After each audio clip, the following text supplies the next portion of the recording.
Donc bonjour à tous, bienvenue dans Pause durable. Aujourd'hui, nous sommes le 15 décembre à 19h30 et nous allons parler avec Iris de favoriser une alimentation durable dans la restauration scolaire. Mais avant ça, je vais vous présenter du coup ce qu'est le dispositif Acteur du Paris durable. Donc, Acteur du Paris durable, c'est un dispositif qui a été créé en 2011 par la ville de Paris, qui a vu qu'il y avait plein d'initiatives parisiennes, d'entreprises, d'associations, de particuliers qui voulaient œuvrer pour un Paris plus durable. Et donc, c'est dans cet objectif-là qu'a créé la ville de Paris le dispositif Acteur du Paris durable. Donc, qu'est-ce que c'est?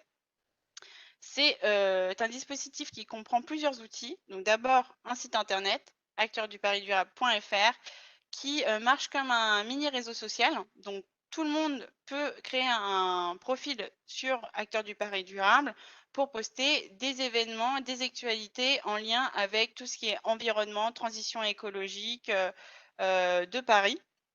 Et donc là, vous avez quelques exemples d'événements qui se déroulent dans Paris ou maintenant en ligne, en lien avec ces thématiques-là. Et vous êtes aussi amené à poster des actualités pour voir, vous tenir un peu au fait des appels à projets ou de nouveaux articles en lien avec toutes ces thématiques-là.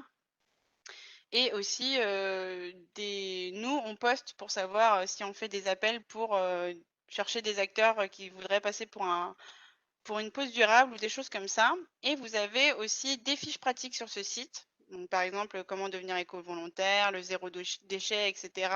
Et chaque mois, vous avez la newsletter et donc le sujet à gauche où vous avez à la une un expert du mois, une vidéo du mois d'un de nos acteurs et un thème du mois. Et donc aujourd'hui, ce mois-ci, c'est sur les cadeaux durables. Donc vous avez pas mal de... Si vous voulez encore des idées de cadeaux durables, vous pouvez aller sur le site pour voir qui de nos acteurs propose cela. C'est aussi un lieu qui est actuellement fermé, mais un lieu dans le 4e arrondissement de Paris qui s'appelle la Maison des acteurs du Paris durable, où on accueille des conférences ouvertes au public gratuites, des formations aussi où vous avez au rez-de-chaussée, donc vous voyez en photo au rez-de-chaussée, une grande salle qui peut accueillir une centaine de personnes, soit en mode conférence, soit en mode atelier, sur, par exemple, ici vous voyez l'écoféminisme, l'intelligence collective, la résilience. Et au premier étage, vous avez 3 salles, des anciennes salles de classe pour tout ce qui est réunion, formation, etc. Donc dès que vous êtes acteur du Paris durable, donc c'est-à-dire que vous vous êtes créé un compte sur le site des acteurs du Paris durable, vous pouvez faire une demande d'événement chez nous, donc soit une réunion de travail, soit une conférence, vous voulez faire une conférence chez nous. Tant que c'est en lien avec les thématiques que l'on traite, donc environnement et transition durable, nous voyons avec notre équipe les disponibilités et si le projet est bien en lien. Et après, vous pouvez occuper nos locaux gratuitement. On vous accompagne aussi pour tout ce qui est communication, organisation de l'événement, etc. Donc n'hésitez pas. Et aussi, nous, en tant que l'équipe d'animation, nous organisons aussi nos propres événements dont des conférences et des ateliers pour que les acteurs entre eux se connaissent. Et moi, je me spécialise aussi dans les événements en ligne comme Pause Durable pour présenter des nouveaux acteurs ou des anciens acteurs qui veulent faire un peu parler de leur sujet.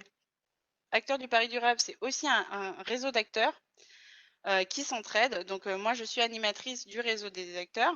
Donc je crée des conférences, des événements pour que les acteurs se connaissent entre eux, créent du réseau, parlent de leurs problématiques pour savoir si d'autres personnes peuvent répondre à leurs questions, etc. Et donc, par exemple, on a plein de formats d'entraide donc, où les gens viennent pour dire mais comment consommer durablement, comment on peut construire durablement, comment sortir du cercle des convaincus, comme les associations et les entreprises, on embrasse souvent des personnes qui connaissent déjà l'environnement. On aimerait bien aussi toucher des personnes qui ne s'y connaissent pas du tout et du coup les sensibiliser à ce sujet. C'est eux qui viennent d'eux-mêmes. Comment se faire connaître dans le réseau? J'ai un projet en tête, c'est-à-dire qu'on peut même accueillir des acteurs qui ont juste un projet en tête, même pas élaboré, et on peut aussi les accompagner dans cela. Pas besoin d'avoir un projet terminé avec un business plan, etc. pour pouvoir rentrer dans notre réseau. Tout le monde est le bienvenu, entreprises, associations et particuliers.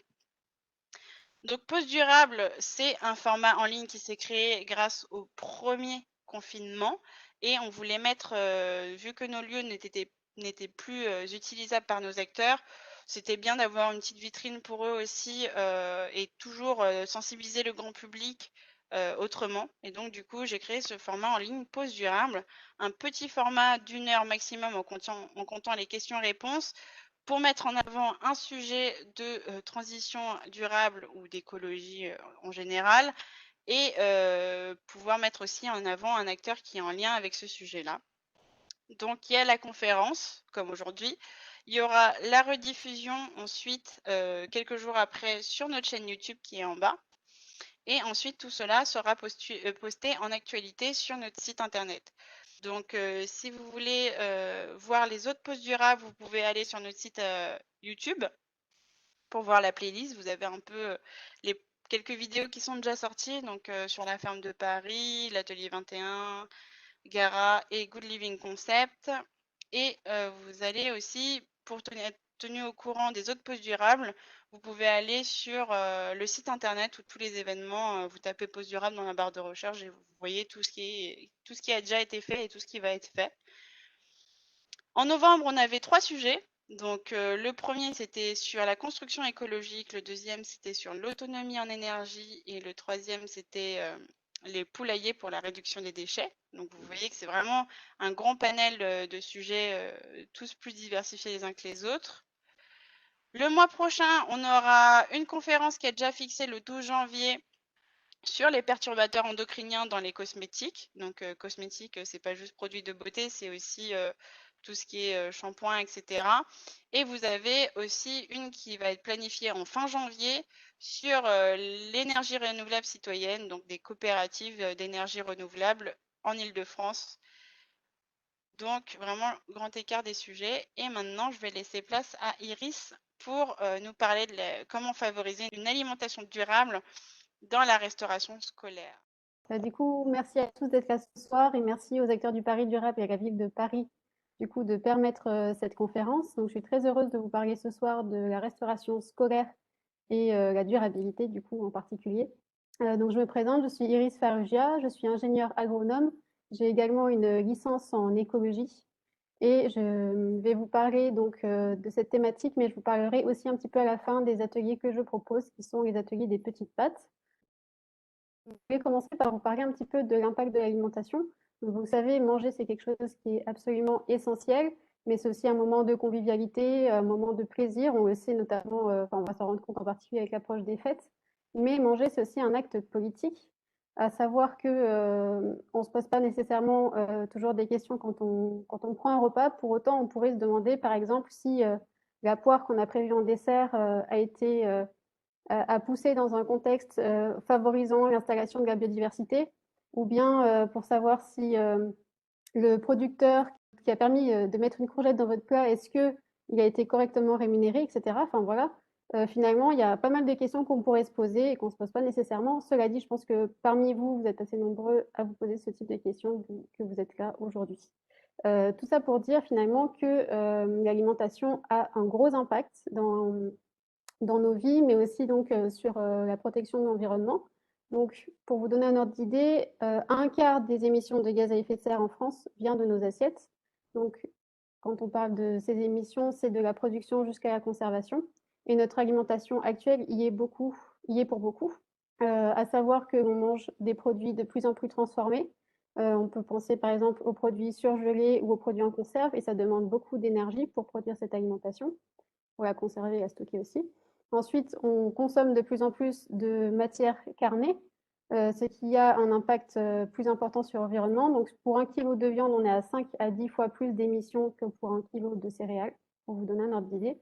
Et ensuite, on mange de tout en toutes les saisons, pour la plupart des Français, avec du coup des conséquences sur l'environnement, parce que cette alimentation n'est pas forcément produite localement, du moins pas en France. Elle va venir de l'extérieur et être importée par avion ou par bateau, ou parfois elle est produite près de chez nous, mais elle va grandir en fait sous serre chauffée avec un impact 10 à 20 fois plus élevé en termes de gaz à effet de serre par rapport à un légume qui va pousser en plein champ.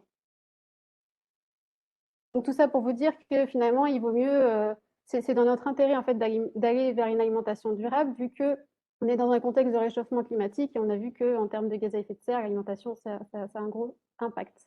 Et finalement, la restauration scolaire, c'est hyper intéressant pour engager une démarche donc, de durabilité. Donc c'est un levier très intéressant d'une part parce que les enfants sont les mangeurs et les citoyens de demain. Donc c'est eux qui vont décider de l'avenir de notre pays et de l'avenir de l'humanité en quelque sorte. Et forcément, ils peuvent aussi influencer les parents quand ils reviennent de la cantine en partageant les petites anecdotes qu'ils ont apprises autour de l'alimentation. Donc c'est très intéressant d'abord de commencer par éduquer les enfants sur l'alimentation, la cuisine et ce genre de choses. D'autre part, la restauration scolaire est un levier hyper intéressant du fait des très gros volumes alimentaires que cela peut représenter. Si on imagine par exemple une collectivité qui décide de passer à du 100% bio local, ça veut dire que sur le territoire, il faudra qu'il y ait toute cette production qui puisse répondre à la demande. Ça va se faire progressivement, mais du coup, la collectivité, en assurant un marché aux producteurs, va a priori inciter à des conversions et ainsi de suite. Donc du coup, on peut voir que c'est un levier hyper intéressant. Question pour vous, je vous demande de répondre dans le chat pour estimer un petit peu la quantité de légumes dont peut avoir besoin une collectivité qui fait 15 000 repas par jour. Donc en une année, combien de tonnes de légumes a-t-elle besoin?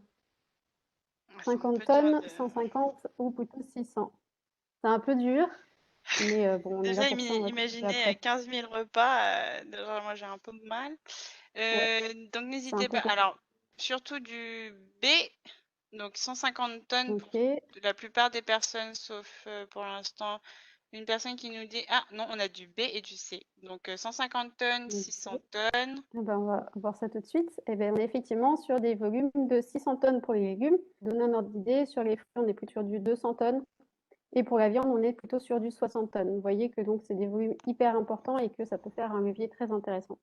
Pour vous donner un ordre d'idée, une collectivité de 15 000 repas, c'est à peu près 80 restaurants scolaires, si ça peut vous aider un peu à quantifier les choses. Du coup, je voulais vous parler un petit peu donc d'alimentation durable, mais qu'est-ce que c'est que l'alimentation durable? Donc, j'ai pris une définition qui est proposée par l'ADEME.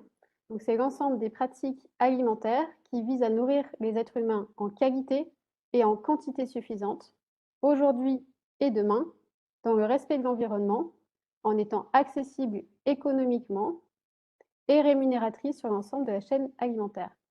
Et du coup, parler d'alimentation durable en ce qui concerne vraiment l'assiette, mais aussi en ce qui concerne par exemple les contenants qui servent à transporter les aliments jusqu'à la cantine. Donc, je vous ai mis quelques mots-clés auxquels on peut penser autour de la restauration scolaire. Ça va être par exemple les gaz à effet de serre qui vont être émis par les plats qu'on propose.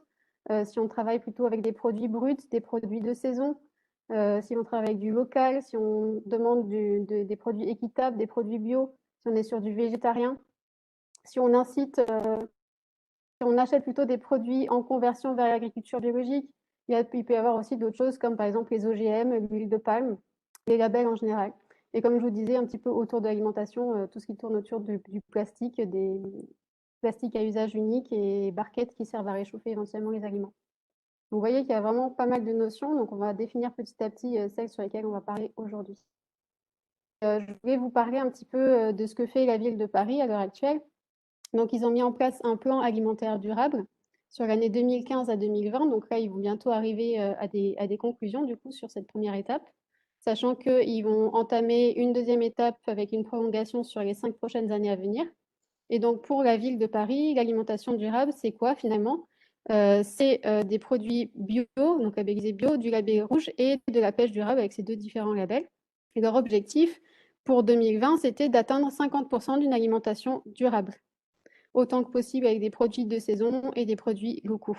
Et en plus de ça, ils ont envisagé du coup de demander uniquement des œufs issus de poules élevées en plein air. Ils ont banni les organismes génétiquement modifiés, banni les poissons pêchés en eau profonde, favorisé aussi les repas végétariens et interdit l'huile de palme.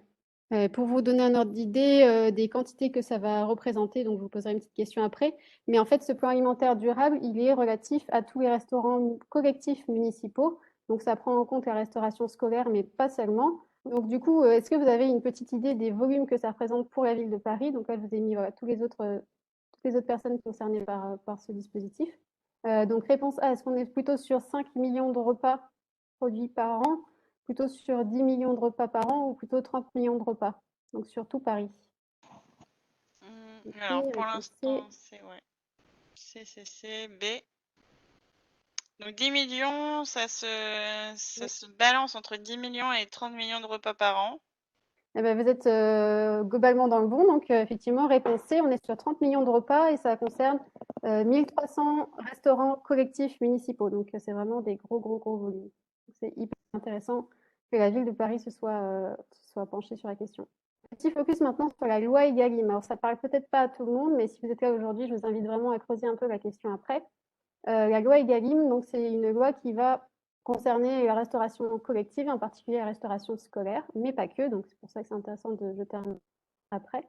Elle est issue des États généraux de l'alimentation, dans laquelle l'État a fait en fait des concertations dans différentes régions en France pour proposer ensuite donc, la loi. Et cette loi, donc, on va en parler juste après, elle va avoir une répercussion donc, sur la restauration scolaire, notamment une demande d'introduction de produits durables et de qualité. Donc, ça comprend le label rouge, là aussi, etc., tout ça, et le label bio. Elle demande aussi à ce qu'il y ait de l'introduction des produits, des menus végétariens dans la restauration scolaire. Et il y a aussi question de diagnostic sur le gaspillage alimentaire. Maintenant, j'aimerais vous parler du coup de ce que ça demande en fait finalement de commencer à travailler sur l'alimentation durable dans une collectivité. Et on va parler plus particulièrement des 3 thématiques donc ci-dessous, le bio local, le végétarien et le gaspillage alimentaire. Alors du point de vue des parents, on a l'impression qu'il ne se passe pas grand-chose dans les collectivités, que ça va relativement, que ça va prendre beaucoup de temps, que notre enfant aura le temps de sortir du système scolaire, que finalement ils ne seront pas arrivés au bout de leurs objectifs. Ma présentation aujourd'hui va vous permettre de comprendre justement qu'il y a différentes choses qui font que c'est pas forcément si évident à mettre en place quand on est une collectivité. Déjà, quand on met en place un projet d'alimentation durable en ce qui concerne la restauration scolaire, en général, on va commencer par faire un état des lieux, c'est-à-dire qu'on va estimer, on va faire une photo d'un instant T pour voir d'où on part. Donc, on va regarder les problèmes qu'il y a déjà avant même de mettre en place un plan d'action. Donc, est-ce qu'il y a des problèmes d'organisation? Est-ce qu'il y a de l'absentéisme, des choses comme ça? Savoir vraiment quels sont nos points forts et quels sont nos points faibles. Ensuite, on va définir, donc étape 2, on va définir nos objectifs et on va fixer des étapes pour arriver à cet objectif. Donc, ça veut dire, en général, ça va être, par exemple, l'objectif général, ça va être une annonce, par exemple, d'un maire qui va dire « je veux 50% de produits durables dans ma restauration scolaire » et donc les équipes vont mettre tout en œuvre pour y arriver. Et bien sûr, du coup, pour arriver à faire du suivi, en fait, on va mettre en place des indicateurs de suivi pour savoir où est-ce qu'on en est.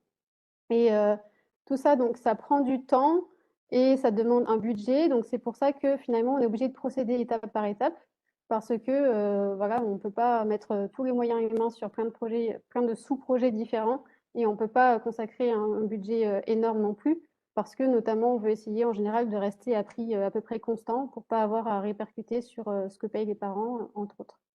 Et en plus de ça, ça prend du temps aussi parce que ça demande un très fort accompagnement. Au niveau des équipes, c'est de la formation. Et quand on parle d'accompagnement, c'est aussi accompagner en fait les convives, donc les enfants, pour qu'ils comprennent qu'est-ce qui se passe dans leur cantine, pourquoi est-ce qu'on leur met du bio, pourquoi est-ce qu'on fait des mesures de gaspillage, plein de choses.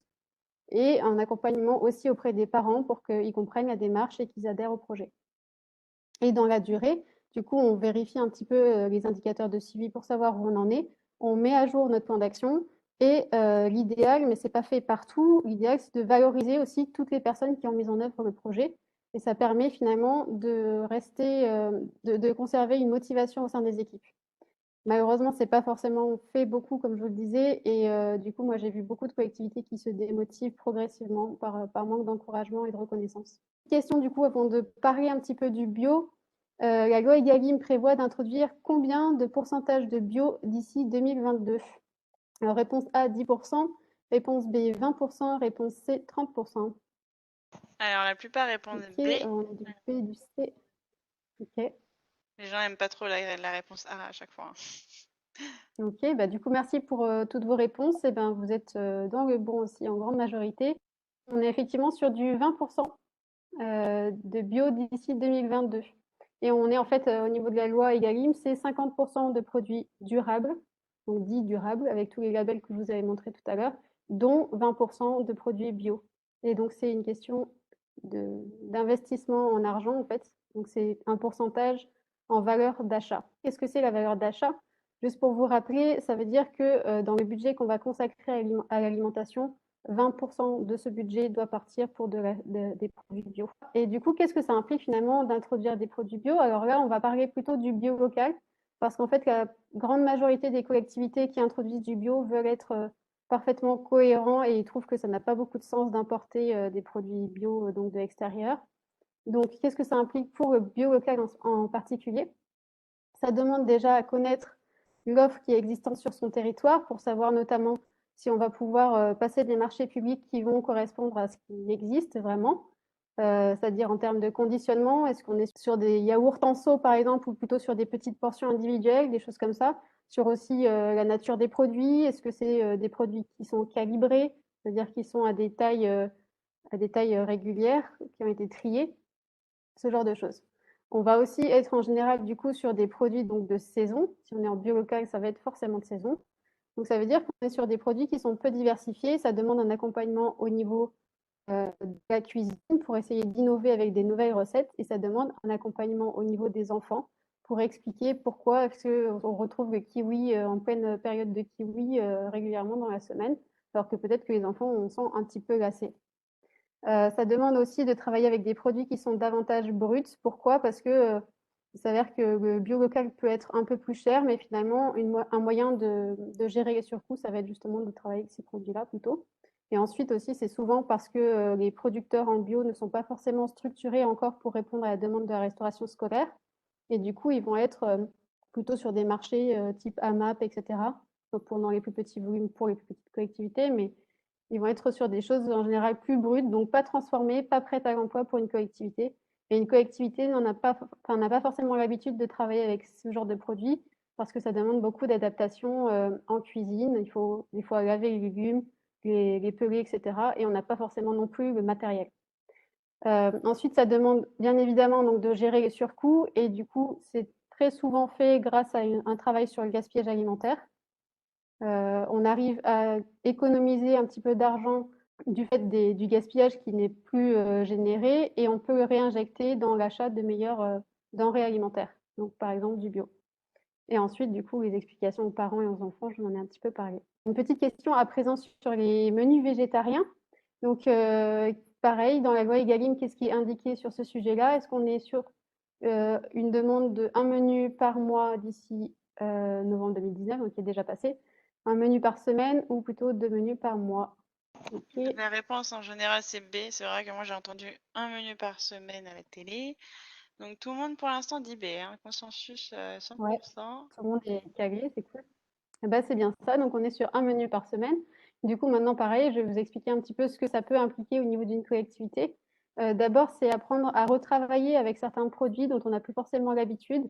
On peut avoir des cuisiniers qui ne savent plus travailler avec les légumineuses et qui vont devoir réapprendre à tremper, se réorganiser, tremper les légumineuses, pardon, réapprendre à organiser en fait le temps de travail, du coup, en prenant différents facteurs comme le trompage. Et ça demande du coup d'innover au niveau des recettes aussi pour essayer de faire des choses qui sont acceptables de la part des enfants, qui n'ont plus forcément non plus l'habitude de manger ça à la maison. Ça demande aussi d'expliquer aux parents quelle a été la démarche et pourquoi est-ce qu'on est venu à proposer du végétarien. Malheureusement, du côté des parents, c'est perçu comme une privation pour leur enfant. Donc, du coup, c'est vraiment nécessaire d'expliquer que ça peut être un levier pour avoir des produits de meilleure qualité, puisque du coup, un menu végétarien coûte généralement moins cher. Ça peut être un moyen d'expliquer aussi que c'est pertinent de le faire pour les émissions de gaz à effet de serre et dans le contexte donc, de réchauffement climatique, etc. Il y a plein de justifications possibles. Et bien sûr, il faut accompagner l'expliquer aux enfants pour limiter le gaspillage alimentaire et pour les inciter du coup à goûter les nouveaux plats qu'ils ne connaissent pas. Alors, une petite question sur le gaspillage alimentaire. Est-ce que vous avez une idée du gaspillage alimentaire qu'il y a actuellement en France par an et par établissement en restauration scolaire, donc maternelle jusqu'au lycée? Est-ce qu'on est plutôt sur 3 tonnes, 5 tonnes ou 7 tonnes? Moi je suis un peu pessimiste, je dirais 7. Donc la réponse C. OK. Donc la plupart, c'est alors il y en a 2 C, 2 B, 7 1 A. Ça dépend Parce de que je l'effectif reçois des aussi des projets. réponses en Ouais. privé aussi. Donc la plupart du temps, Mmh. C, B, il y a eu un A, ça dépend de l'effectif de convives. Mais c'est en moyenne sur la France, je pense, hein, c'est Ouais, ça? c'est en moyenne, ouais. Et maternelle jusqu'au lycée confondu, donc Bah, vous êtes dans on est sur 6,7 tonnes en moyenne, avec un coût, aussi pour les collectivités qui est majeur. La loi Egalim, elle dit quoi? Elle demande donc de faire un diagnostic et d'engager une démarche de lutte contre le gaspillage alimentaire. Ensuite, il est question aussi de faire une évaluation de l'effet des repas végétariens hebdomadaires, en fait, sur, le gaspillage alimentaire. Parce que, lorsqu'ils ont passé la loi, ils craignaient que mettre du végétarien, ça générerait plus de gaspillage. Et donc, du coup, qu'est-ce que ça implique pour les collectivités de mettre en place cette stratégie de lutte contre le gaspillage? Ça demande donc de sensibiliser les enfants et le personnel, notamment, il faut les accompagner dans la prise en main des nouveaux outils, des outils de découpe qu'il peut y avoir dans les restaurants scolaires, des outils de pesée aussi, qui demandent aussi du nettoyage, etc. Ça demande donc à les former. Et il faut se doter forcément de matériel pour prendre en compte, enfin pour mesurer ce gaspillage alimentaire et arriver à le réduire. Éventuellement, ça demande donc de la réorganisation. Par exemple, on peut mettre en place euh, des fiches qui permettent aux personnes qui sont dans le réfectoire de faire remonter les informations sur le gaspillage qu'il y a eu auprès des enfants, ce qui a été le plus apprécié ou le moins apprécié, etc. Et donc forcément, ça demande de faire un suivi très régulier, parce que le gaspillage, il y a énormément de facteurs qui jouent dessus, et il faut remettre le plan d'action à jour très régulièrement. Donc malgré les efforts qui sont faits, on n'arrivera jamais à le réduire complètement. Maintenant, j'arrive à la présentation un petit peu des ateliers des petites pattes. Donc nos ateliers, ils ont été créés avec l'idée de renforcer le dialogue entre les collectivités et les parents d'élèves, parce qu'il y a des collectivités qui sont très engagées, qui mettent en place plein de choses, mais qui savent très peu communiquer là-dessus. Vraiment, l'idée, c'est de permettre à chacun de comprendre comment l'autre fonctionne et de les mettre en relation. Et la deuxième idée avec les ateliers, c'est de donner donc des moyens d'agir aux participants et des idées avec lesquelles ils peuvent repartir pour éventuellement proposer ça à leur collectivité. À qui sont destinés ces ateliers? Donc aux parents d'élèves essentiellement, mais aussi aux futurs parents qui sont intéressés par la question. Ça peut s'adresser aussi à des étudiants qui ont des projets autour de la restauration scolaire ou à des personnes curieuses. C'est vraiment ouvert à tout le grand public en fait. Mais vous serez plus particulièrement intéressé en tant que parent parce qu'on va réfléchir à vos moyens d'agir. Quelles sont les thématiques? On a une première thématique sur les achats alimentaires, c'est-à-dire qu'on va parler de marchés publics, d'appels d'offres, etc. Et on va voir aussi quel est le trajet fait par un aliment de la fourche à la fourchette. On va parler de liaison chaude, de liaison froide, etc., de tous les fonctionnements au niveau de l'approvisionnement. Ensuite, on a un atelier sur le bio et le bio local, dans lequel on se met en fait dans la peau d'un acheteur public et on essaie de comprendre à quelle il doit faire face pour arriver à se fournir en bio ou en bio local. Donc au vu des attentes de la loi Egalim, mais aussi éventuellement au vu des ambitions qui se sont fixées si elles vont au-delà de ça. Ensuite, il y a un atelier sur le végétarien dans lequel on détaille un petit peu la loi Egalim pour comprendre un peu mieux quels sont les tenants et les aboutissants. On voit aussi vraiment l'impact des produits carnés dans la restauration scolaire et versus l'impact des produits végétariens. Il y a l'atelier sur le gaspillage alimentaire dans lequel on reconstitue tous ensemble, enfin on repositionne sur des images de restauration scolaire l'ensemble des facteurs de gaspillage alimentaire pour essayer de comprendre à quel point c'est compliqué de mettre en œuvre un projet de lutte contre le gaspillage.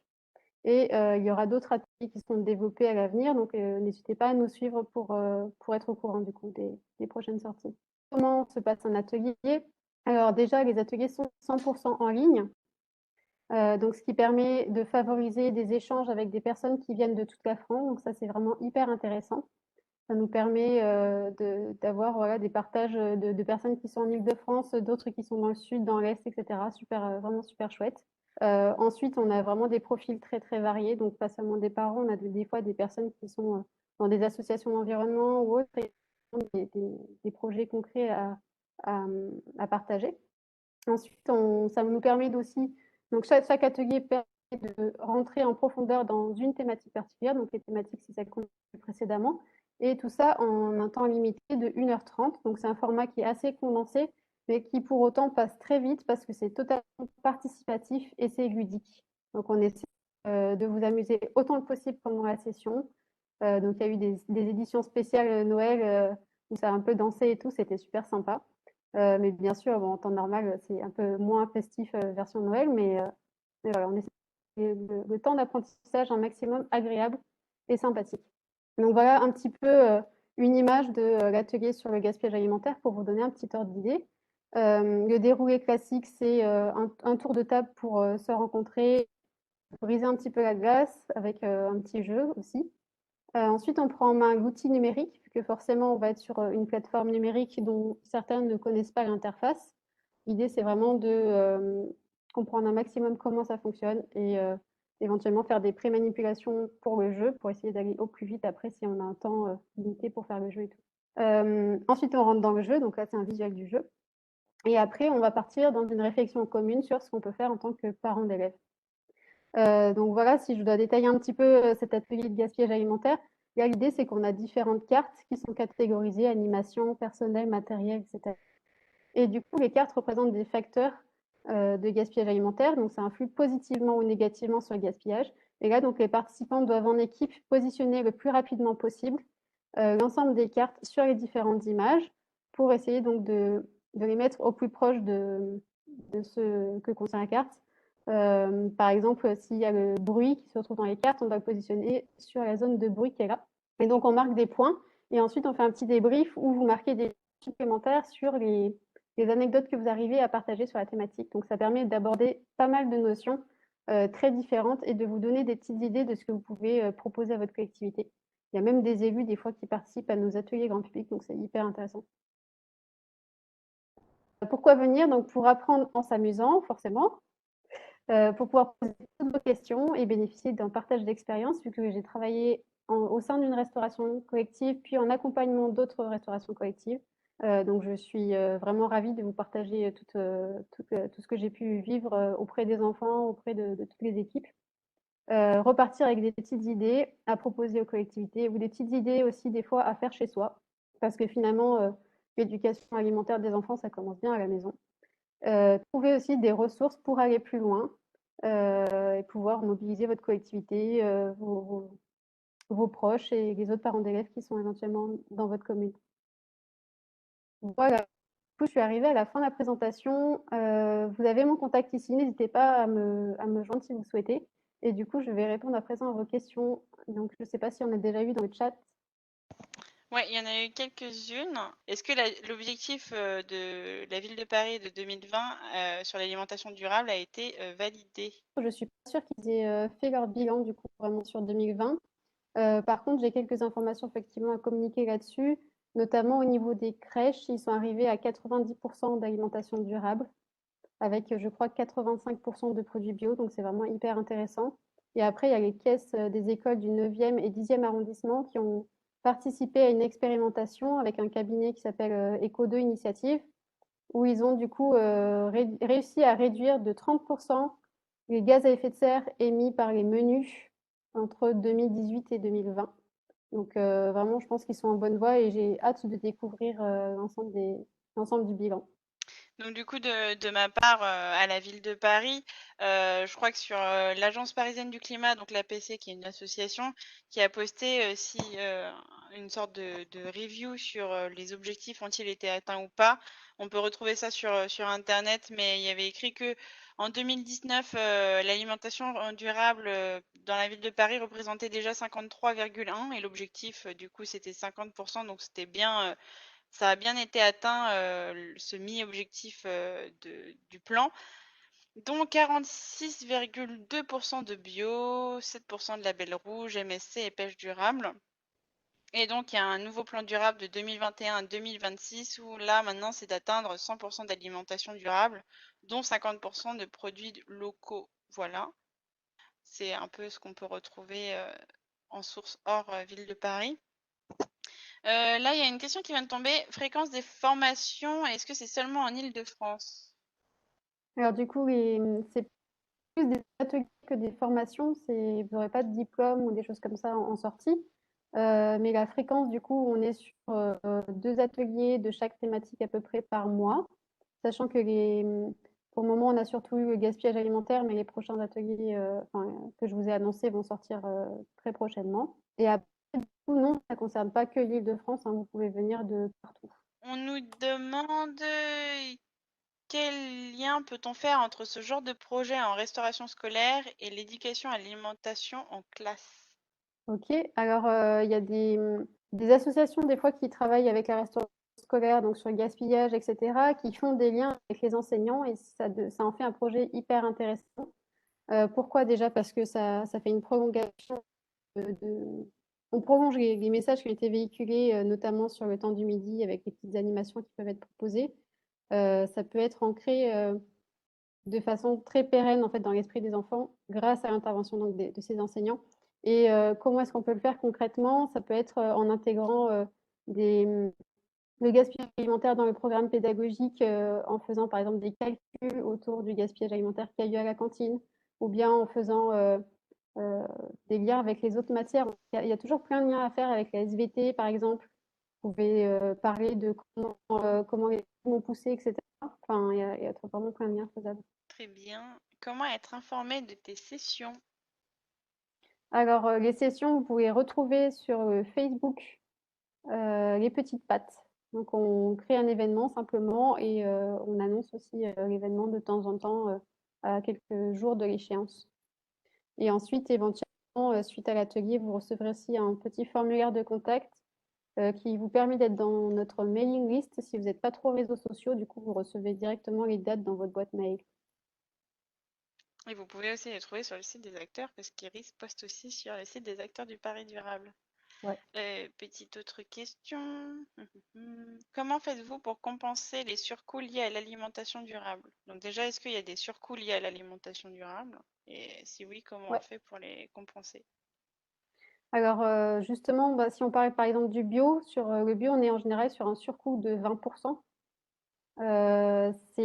C'est assez important à première vue, ça rebute pas mal de collectivités au premier abord. Pour autant, en fait, si on travaille sur l'ensemble de la qualité dans l'assiette, enfin, l'ensemble du coût dans l'assiette, on arrive à s'y retrouver. Les collectivités, en général, vont en premier activer le levier du gaspillage alimentaire, comme je vous l'ai expliqué un petit peu tout à l'heure.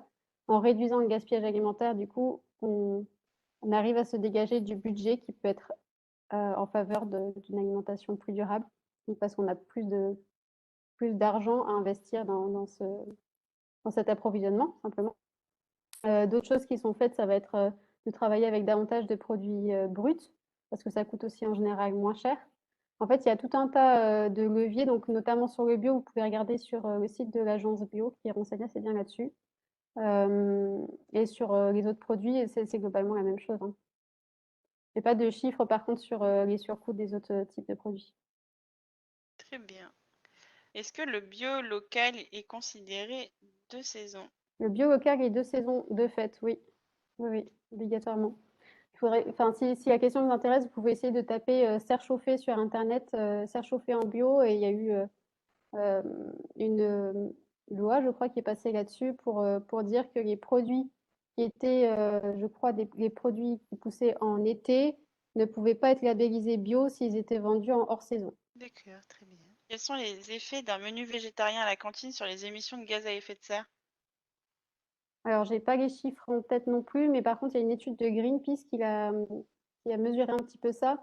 Alors, ils ont fait des estimations, ils n'ont pas pu voir, enfin, estimer vraiment l'effet qu'aura la loi Egalim au niveau de la restauration scolaire, mais ils font des suppositions du type si un repas végétarien était proposé, non, si 10% des enfants mangeaient des plats végétariens, ça réduirait de tant de pourcents les émissions de gaz à effet de serre et ainsi de suite. Donc c'est assez intéressant à regarder. Je pourrais vous le partager aussi à la suite de cette présentation.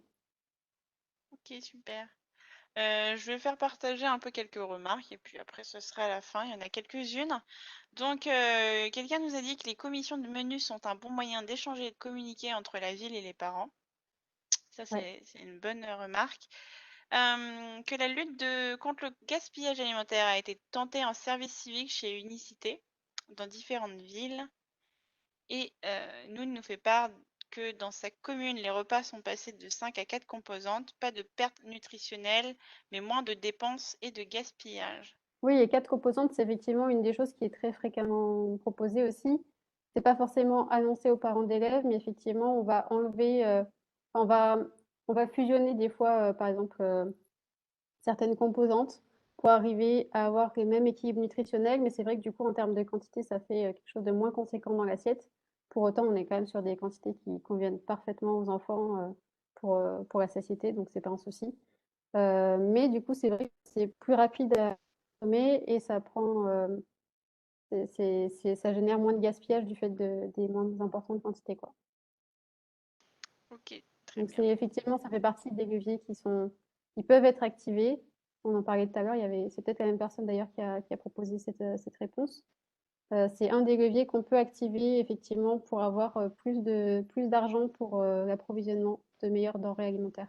Charles qui nous dit que pour trouver des structures qui offrent dans le milieu scolaire et qui travaillent sur ces sujets, il y a Iris, bien sûr, et également se rapprocher du réseau Graines, le réseau d'éducation à l'environnement, et dont Charles fait partie. Très très bien, bah, 20h30 tout pile. Merci beaucoup Iris, merci à tout le monde. Merci à tous. Très bonne période de fin d'année, très bonne fête de fin d'année, toujours avec de la distanciation. Et on vous dit à l'année prochaine avec 2 sujets de pause durable très intéressants sur l'énergie renouvelable en coopérative en Île-de-France et aussi les cosmétiques et les perturbateurs endocriniens. Comment bien commencer l'année sur des sujets comme ceux-là. Donc merci beaucoup à tous. Merci à Iris et à Eva, joyeuses fêtes. Bah, joyeuses fêtes à tout le monde. Merci à vous tous et bonne fête aussi. À très bientôt. Au revoir. Au revoir.